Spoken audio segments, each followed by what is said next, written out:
आदरणीय प्राचार्य महोदय, विद्वान शिक्षकगण, प्यारे बच्चों, जैसा कि आपको पता है, आज 26 दिसंबर को वीर बाल दिवस घोषित किया गया है। हमारी सरकार ने 9 जनवरी 2022 को वीर बाल दिवस मनाने की घोषणा की है और ये वीर बाल दिवस जिनके लिए मनाया गया है उनकी एक छोटी कथा आज आपको हम सुनाने जा रहे हैं, तो सभी कृपया ध्यान से सुनेंगे। तो ये कहानी शुरू होती है गुरु तेग बहादुर सिंह जी से। गुरु तेग बहादुर सिंह जी से, उधर से बेटा, उधर से, हाँ उधर से इस तरफ आ जाओ, यहाँ खड़े हो।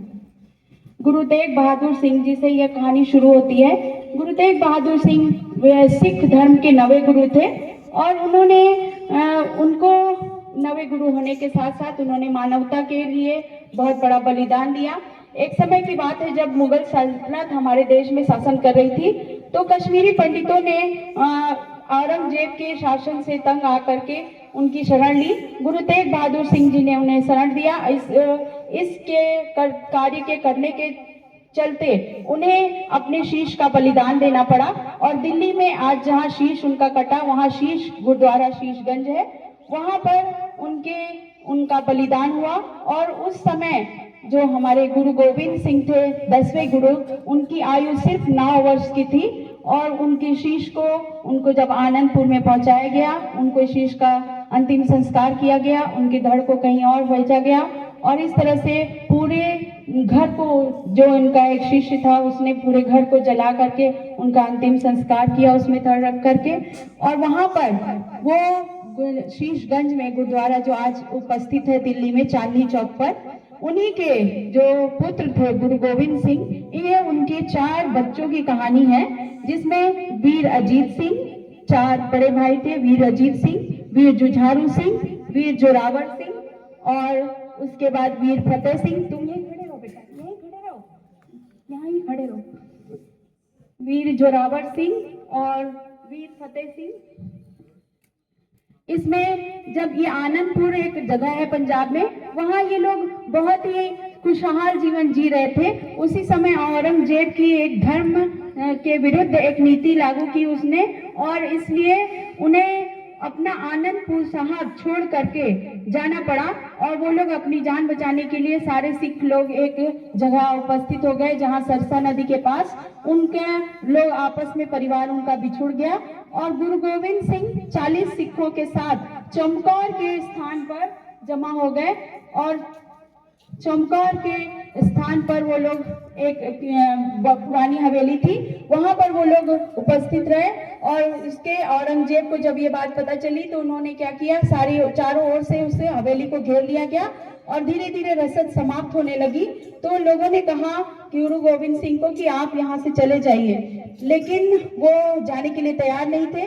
उसी समय वीर अजीत सिंह, उनके बड़े बेटे वीर जुझार सिंह, उस चमकौर के युद्ध में शहीद हो गए। तब 40 सिखों के युद्ध के साथ 10 लाख की औरंगजेब की सेना लड़ रही थी और इसमें बहुत ही निर्दयता से ये 2 वीर बालक शहीद हुए, अजीत सिंह और जुझार सिंह। दूसरी ओर सरहिंद के पास पहुंचकर उनके जो 2 बच्चे छोटे थे और उनकी गुजरी माता, उनकी जो अपनी माता थी वो गुजर गई थी जल्दी, और गुजरी माता उनकी दादी थी यानी गुरु तेग बहादुर सिंह की पत्नी। जब वो वहां पहुंचे सरहिंद में तो वहां पर एक गंगू ब्राह्मण था जो उनके यहाँ पहले कभी कुक रहा करता था। उसने पैसों की लालच में ये बता दिया कि वो लोग वहां मौजूद हैं और उसलिए उसे वजीर खान ने, जो औरंगजेब का सेनापति था, उसने उन्हें कैद कर लिया और सरहिंद के ठंडा बुर्ज में, जहां ठंडा बुर्ज था, वहां उन्हें कैद कर लिया गया और उन्हें कहा गया कि किसी भी प्रकार से कोई इन्हें मदद ना दे और ये मदद जो है किसी भी तरह की नहीं होनी चाहिए। तो वो बिना बिस्तर के, बिना खाने पीने के, वो अपनी गुजरी माता और दोनों छोटे बच्चे जोरावर सिंह और फतेह सिंह, जिनकी आयु 9 वर्ष और 7 वर्ष थी, वो लोग वहां उपस्थित रहे और उनको वहां कैद कर दिया गया। उसी बीच में, उसी जेल के अंदर, वहां पर भाई मोतीराम मेहता भी रहते थे। उन्हें जब ये बात पता चली तो उन्होंने गुपचुप तरीके से उन लोगों को गर्म दूध 2 दिन पिलाया। तो जब इसकी भनक लगी तो वजीर खान को, तो उसने उन्हें गन्ना पेरने वाली मशीन में उनके दोनों बच्चों को पेरवा दिया और उनको भी पेरवा दिया। बाद में उनको जब दोनों बच्चों को बुलाया गया कि वो इस्लाम कबूल करें, नहीं तो उन्हें भी ये ऐसी ही सजा दी जाएगी, लेकिन वो वीर बालक जो थे वो अपने धर्म और मानवता के आगे नहीं झुके, तो वजीर खान ने उन्हें दीवार में चुनवा दिया।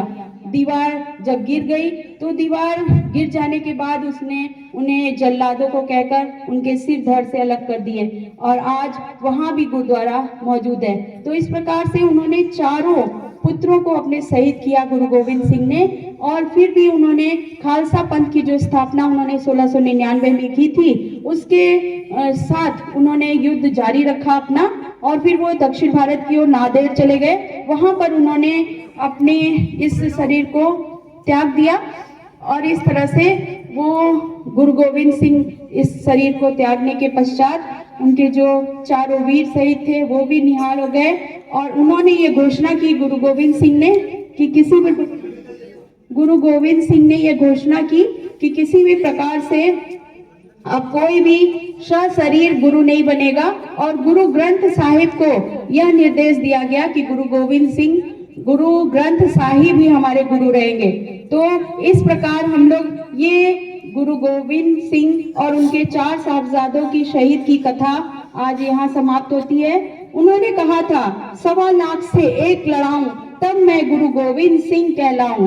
और इसी तरह उनके जो बोल थे, जिनके हाथ में बाएं हाथ में हमेशा एक सफेद बाज रहता था, गुरु गोविंद सिंह जिनका जन्म बिहार में हुआ था और पटना साहिब के नाम से आज उन्हें जाना जाता है, वही 10वें और अंतिम गुरु रहे सिख धर्म के। उन्होंने कहा, जो बोले सो निहाल, सत श्री अकाल। इन्हीं शब्दों के साथ आज हमारी ये कहानी यहाँ समाप्त होती है, और आज वीर बालकों को नमन करते हुए मैं अपनी वाणी को विराम देती हूँ। धन्यवाद।